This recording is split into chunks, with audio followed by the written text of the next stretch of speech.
Di dunia dengan tatanan baru, sebagian manusia membangkitkan kemampuan superhuman yang dikenal dengan player. Mereka bertarung untuk menaklukkan tower yang tiba-tiba muncul. Aku adalah player level 1 terkuat di dunia. Video ini merupakan kelanjutan cerita dari part sebelumnya. Di cerita sebelumnya, Kim Gi-gyu yang baru keluar dari lantai 50 menghadapi fakta runtuhnya asosiasi player Korea. Gi-gyu mulai mengatur rencana untuk melawan Guild Iron dan Karvan yang secara tidak langsung menguasai Korea. Di sisi lain, Brunhat kini memiliki tubuh. Di dalam gate Brunhat, Gi-gyu dan Tuan Huang heran melihat tubuh kecil Brunhat. Brunhat juga bingung, ia langsung senang kegirangan. Master, aku sudah punya tubuh sendiri. Gi-gyu bilang, kenapa ini bisa terjadi? Brunhat menjawab, aku tidak tahu, entah kenapa berhasil saat aku coba. Rui bilang, sepertinya ini karena evolusi. Link dengan Master telah diperkuat sehingga membangkitkan kekuatan terpendamnya. El bilang, Brunhat selamat. Ayah, bagaimana penampilanku? Apa aku cantik? Ya, kau sangat cantik. Gi-gyu bertanya pada Tuan Huang, soal putramu bagaimana? Huang menjawab, ikuti aku, semuanya sudah dipersiapkan. Kemudian mereka masuk ke dalam tower Gi-gyu. Mereka melihat patung Huang Chae-il. Terlihat tubuhnya berbentuk gurita dan hanya kepala yang menyerupai Huang Chae-il. Rui bilang, kenapa hanya wajah saja bagian tubuh yang sama seperti asalnya? El bilang, apa ada makna yang lebih mendalam terkait ini? Brunhat juga melihatnya. Kau benar, tubuhnya seperti monster. Gi-gyu bertanya, apa kau menyiapkan ini dari awal? Tuan Huang menjawab, aku memang minta bantuanmu untuk berpikir, tapi sebenarnya aku mulai menciptakan tubuh ini setelah kau membicarakannya. Kita punya bahan yang cukup, dan untuk wujud itu, bisa dibilang bentuk hukumanku sendiri. Aku masih belum bisa memaafkan dia sepenuhnya. Rui bilang, dia sudah gila. Huang menjawab, baiklah, aku percayakan ini padamu. Gi-gyu kemudian mendekati patung Huang Chae-il. Ia memasukkan pecahan ego ke dalam patung tersebut. Kemudian suara sistem terdengar. Proses transisi menjadi Ego Master telah membuka kemampuan tersembunyi. Skill granted berubah menjadi skill infusion. Infusion yang dapat menerima ego. Proses infusion dilakukan secara otomatis. Diperlukan waktu untuk mendapatkan hasil yang optimal. Patung Huang Chae-il lalu bereaksi. Gi-gyu dalam hatinya heran, infusion, apa yang membuatnya berbeda dari granted? Rui bilang, perbedaannya belum terlalu tampak. Gi-gyu menjawab, tapi kelihatannya kita tidak gagal. Kurasa untuk sekarang kita harus mengamatinya dulu. Kemudian Brunhat mendekati Rui dan meledeknya. Rui yang paling terakhir dapat tubuh, padahal sikapmu selalu sombong. Kau terlalu sombong. Rui kesal, dasar bocah tengil. El bilang, itu pasti karma. Gi-gyu bingung, kenapa kalian hobi sekali bertengkar?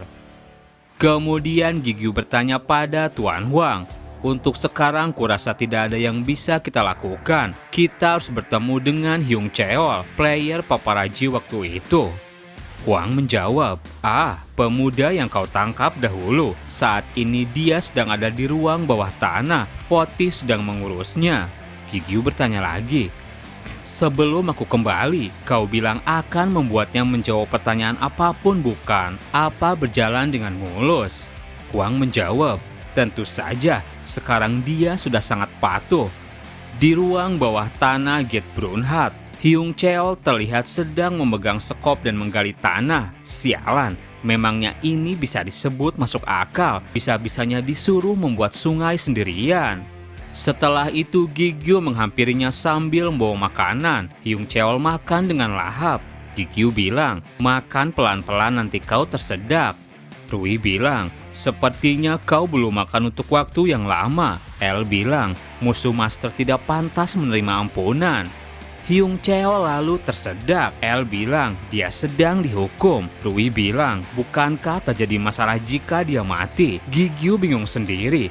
Apa yang harus aku lakukan dalam situasi seperti ini? Gigyu lalu memukul perutnya. Makanannya keluar kembali. Hyung Cheol kesal. Dasar bajingan gila, kau bahkan tidak tahu pertolongan pertama.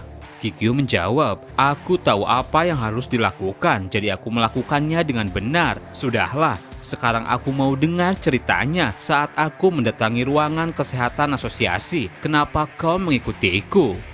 Hyung Cheol menjawab, percaya atau tidak itu hanyalah kebetulan. Aku tidak datang mencarimu, aku mencari Yo Seokwo. Gigyu langsung marah. Apa yang kau rencanakan untuk Seokwo yang sedang tidak berdaya? Hyung Cheol bilang, tunggu sebentar, sepertinya ada kesalahpahaman. Aku tidak berniat menyakitinya, aku hanya ingin tahu siapa aku, karena aku tidak mengingat masa laluku. Tidak hanya ingatan yang samar, aku sama sekali tidak memiliki ingatannya. Dari saat itu aku memiliki mata demon. Aku bahkan tidak tahu kalau itu mata demon. Kemudian setelah menjadi player dan mencapai lantai 50, akhirnya aku mengetahui sifat asli dari kemampuanku. Sejak itu aku memulai pencarian untuk mencari tahu orang tuaku dan siapa aku. Aku melepaskan posisi high ranker yang membanggakan dan menerima julukan player paparazi yang memalukan. Karena tidak ada posisi yang lebih baik untuk mengumpulkan informasi. Dan aku menemukan fakta kalau aku adalah created being. Gigyu heran, apa artinya itu? Hyung Cheol berkata, Project Adam.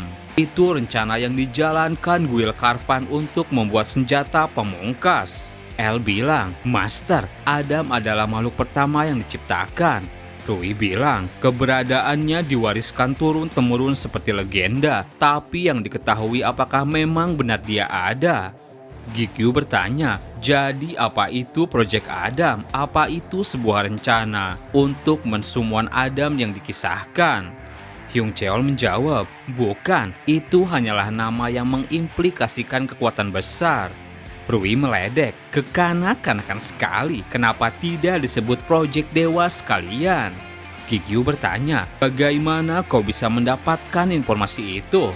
Hyung Cheol bilang, itu tidaklah sulit. Tempat yang aku tinggali saat masih kecil adalah panti asuhan. Aku menyelidiki dari sana dan menemukan siapa yang menempatkanku di sana. Mereka adalah Guil Karvan.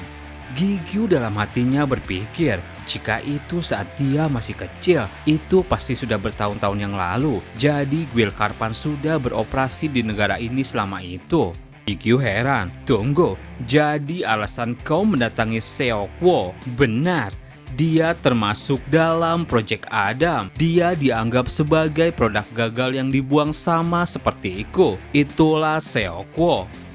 Gigyu berpikir, Seokwo adalah created being. Dia juga pernah bilang kalau dia diadopsi. Dia hanya tidak akur dengan keluarganya dan menganggap Guil-chan sebagai keluarga yang sebenarnya. Apa dia tahu rahasia mengenai dirinya? Atau dia sama sekali tidak tahu? Kalau begitu aku harus mengetahui lebih banyak tentang Project Adam. Gigyu kembali bertanya, membuat senjata terkuat, apa yang dituju?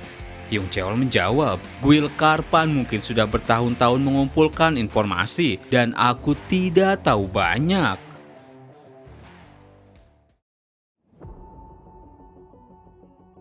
Di sela obrolan pesan dari sistem muncul, Gigyu bilang, ayo pergi tanya kepada orang yang terkait dengan ini. Ego Huang Chae-il telah awaken. Brunhat tiba-tiba teriak, tidak, jika orang itu sudah dibangkitkan, Rui mungkin punya tubuh, aku belum cukup bersenang-senang. Rui meledek, bocah sialan ini benar-benar tengil. El bilang, ini karma. Mereka kemudian masuk ke dalam tower Gigyu. Huang Chae-il yang dibangkitkan langsung memberi salam. Salam pada sang master. Gigyu menjawab, silahkan angkat kepalamu. Apa kau ayahnya Minso? Ada sesuatu yang ingin aku tanyakan. Tuan Huang yang melihat kebangkitannya langsung pergi. Silahkan bicara duluan. Aku bisa melakukannya nanti. Aku akan keluar sebentar. Huang Chae-il menyadari sesuatu. Apa kau ingin bicara tentang Project Adam? Tentu saja saya mengetahui itu karena saya merupakan bagian dari tim inti Project Adam. Project untuk menciptakan senjata pamungkas. Tugasku yang paling penting yaitu untuk Pesel agar bisa menampung kekuatan yang besar. Dan di dunia manusia, hanya aku dan Minso Paimon Descendant yang bisa melakukannya. Namun saya minta maaf karena saya juga tidak tahu banyak. Bagi Andras, saya hanyalah sebuah alat yang dicuci otak dan dipaksa untuk mengikuti perintahnya. Saya tidak tahu rahasia inti dari proyek itu, tapi saya tahu tujuan utama dari proyek Adam adalah Satan dan Lucifer untuk menempatkan kekuatan dari kedua makhluk itu ke dalam wadah yang utuh. Gigyu dan Rui sontak kaget. Rui marah padaku. Berapa lama lagi kau akan menggunakanku sebagai alat? Gigyu mencoba menenangkan. Tenanglah, ngomong-ngomong apa kau mengenal nama Hasongso dan Harim? Gigyu berpikir, senjata yang terkuat. Jika dugaanku benar, mereka mungkin bagian dari proyek. Huang Chai-il berkata, jika Anda menanyakan mengenai hasil proyeknya, saya hanya bisa bilang kalau saya tidak mengenal nama-nama itu. Gigyu kembali berpikir, jika dugaanku benar, kemungkinan mereka adalah keberhasilan dari proyek Adam, meskipun satu-satunya bukti hanyalah hubungan mereka dengan Will Karpan. Selain itu, tidak ada cara lain untuk menjelaskan kekuatan mereka. El bilang, benar, saya juga berpikir begitu. Dari apa yang saya dengar, kekuatan bertarung mereka tidak bisa dipercaya. Rui bilang, wajar saja mengiranya seperti itu, tapi tetap harus perhitungkan kemungkinan yang lain. Gigyu berkata, sekarang Huang Chai-il, ada hal yang mau kubahas. Apa kau bisa melakukan sesuatu untuk tubuh Lucifer yang ada di luar? Bisakah kau mengizinkan Lucifer untuk dibangkitkan di tubuh itu? Huang Chai-il heran. Lucifer, saya memiliki firasat dari energi yang saya rasakan. Suara yang saya dengar itu suaranya bukan. Ia tersenyum. Anda memang luar biasa. Sekali lagi terima kasih telah membangkitkan saya seperti ini. Dan untuk hal itu bisa dilakukan di sini. Huang Chai-il menggerakkan tentakelnya. Tentakelnya kemudian menyebar. Huang Chai-il bilang, secara naluriah saya memahaminya karena saya sudah dibangkitkan. Saya bisa mempengaruhi keseluruhan gate dari sini. Tidak hanya kemampuan saya semasa hidup, tapi saya juga mendapatkan kekuatan yang lebih banyak. Rui sadar sesuatu. Sepertinya ini adalah efek dari skill infusion yang berprogres menjadi imbuement. Di saat Patua Huang kehilangan beberapa kemampuannya semasa hidup, orang ini malah memiliki baik kemampuan yang asli dan kemampuannya sebagai ego. Huang Chai-il berkata, kalau begitu saya akan melakukan prosesnya sekarang. Ia berkata, Vessel Lucifer. Patung Rui di luar mulai bereaksi. Infusion ego Rui selesai. Patung tersebut kemudian retak. Gigyu dalam hatinya bilang, benar-benar selesai. Rui yang masuk ke dalam patung tersebut heran sendiri. Apa yang aku rasakan ini nyata. Hingga pada akhirnya Rui berhasil dibangkitkan. Lihat apa aku sudah mendapatkan tubuhku. Rui langsung mencobanya dan memukul Gigyu. Semuanya mendadak heran. El marah, Rui apa yang kau lakukan? Rui berkata, diam burung merpati, ini bukan urusanmu. Dari dulu aku memang mau melakukan itu. Gigyu bangkit, baguslah. Aku juga merasakan hal yang sama.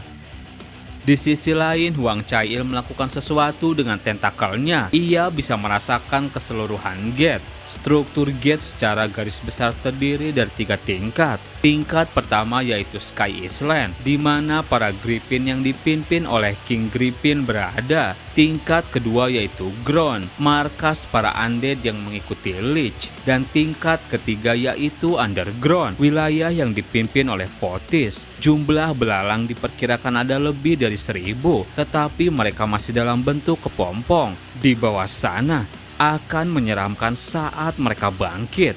Dan master yang menguasai tempat ini, kedua egonya Rui dan El. Tidak bisa kupercaya, kalau identitas mereka yang sebenarnya adalah Lucifer dan Mikael. Sudah kuduga ada seorang yang memiliki kekuatan sebesar ini. Jika seperti ini bahkan Guil Carvan. Tiba-tiba ia kaget merasakan gemuruh. Di luar ledakan terjadi. Di sana Gigyu sedang bertarung dengan Rui. Gigyu bilang, sesuai dugaan, memukulmu secara langsung terasa lebih baik. Rui menjawab, bukankah lebih baik mengatakan hal seperti itu setelah memukul beberapa kali? Mereka terus bertarung dengan sengit. Brunhard panik, Master, kalau begini kau bisa terluka. Tuan Huang menyadari sesuatu. Ia teriak, lindungi Tower Gigyu dengan gelombang kejut besar. Kalau tidak, mungkin itu akan hancur. Lich langsung bergerak. Baiklah, aku akan memasang barrier. Ia melindungi towernya. Wang Chaiil bilang, itu tidak akan cukup. Ini adalah pertarungan antara Lucifer dengan masternya. Bukan hanya bangunan ini. Gate akan hancur menjadi debu.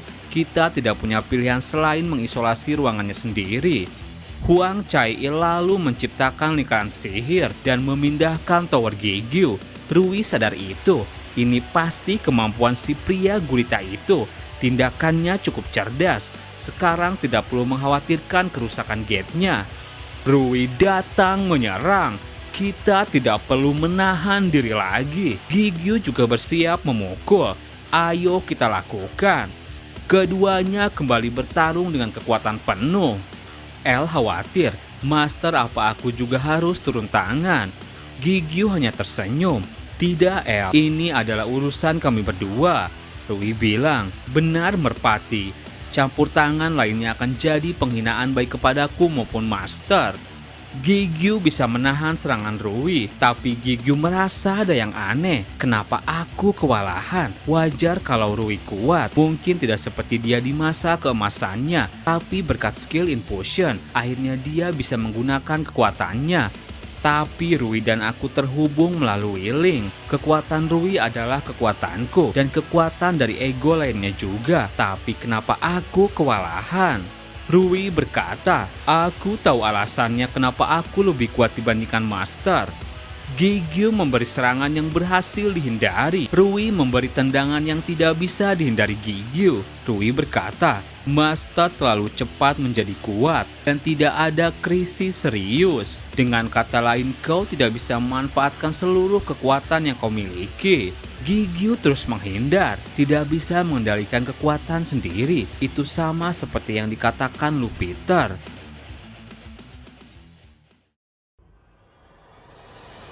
Gigyu teriak, jika ini masalah hidup dan mati, aku juga sudah menghadapinya. Gigyu memegang kaki Rui, lalu menghantamkannya ke tanah. Sebuah ledakan terjadi. Gigyu mendadak heran. Di sana Rui melayang di udara dan mengeluarkan sayap dan tanduknya. Rui berkata, masalah hidup dan mati. Jika hal semacam itu aku sudah mengalaminya ratusan kali. Maju dengan segenap kekuatanmu, Master, dengan keyakinan untuk mati dan dengan keyakinan untuk membunuhmu. Aku akan membuatmu menjadi 2 kali lebih kuat dalam sehari. Sebuah ledakan besar terjadi. Pertarungan terus berlanjut. Rui kemudian mengeluarkan pedangnya. Sama halnya dengan Gigyu, ia mengeluarkan kedua pedangnya. Gigyu matanya bereaksi. Future Prediction. Kemampuan Fotis ini pertama kali aktif saat berhadapan dengan L. Untuk mengaktifkannya, apa mungkin ada syarat tertentu? Gigyu bisa melihat pergerakan Rui di masa depan. Saat ini Rui mengayunkan pedangnya dengan lebar untuk memotong, tapi itu hanyalah tipuan. Serangan sebenarnya yaitu berada di tangan kirinya. Gigyu mempersiapkan semuanya. Aku akan mengayunkan pedang dengan live dan menghadapi serangan dari tangan kirinya dengan death. Tapi kemudian Rui tak melakukan itu. Ia memberi sebuah tendangan. Gigyu sontak heran. Ia tak bisa lagi menghindar. Rui bilang, sudah kubilang sebelumnya, kemampuan Fotis tidaklah omnipoten. Prediction dan interpretation membutuhkan waktu. Master terlalu banyak berpikir mengenai teknik, strategi atau semacamnya. Semua yang seperti itu berakhir di dalam perutku. Gigyu tersenyum. Itu cerita lain. Ingatan yang kau tinggalkan di kepalaku tidak bilang kalau teknik itu tidak berguna. Rui menjawab, kau ingin bilang aku hanya mengerti separuhnya, tapi itu salah. Kenyataannya aku menyerap semua teknik bertarung dari mereka yang aku kalahkan. Itulah caraku menjadi sangat kuat. Tapi semua teknik itu hanya memiliki arti jika tubuhmu bisa menyeimbangkan pikiran. Rui melesat maju menyerang. Gigyu bersiap menahan serangan. Serangan Rui berhasil ditangkis. Rui tersenyum. Jika kau bertarung sampai mati, teknik itu akan terukir di dalam tubuhmu secara otomatis. Waktu kita masih panjang, bukankah sudah kukatakan, bertarunglah dengan keyakinan untuk mati. Terima kasih buat teman-teman yang udah nonton video ini sampai habis. Mohon maaf jika ada salah. Admin pamit dan sampai jumpa di video berikutnya.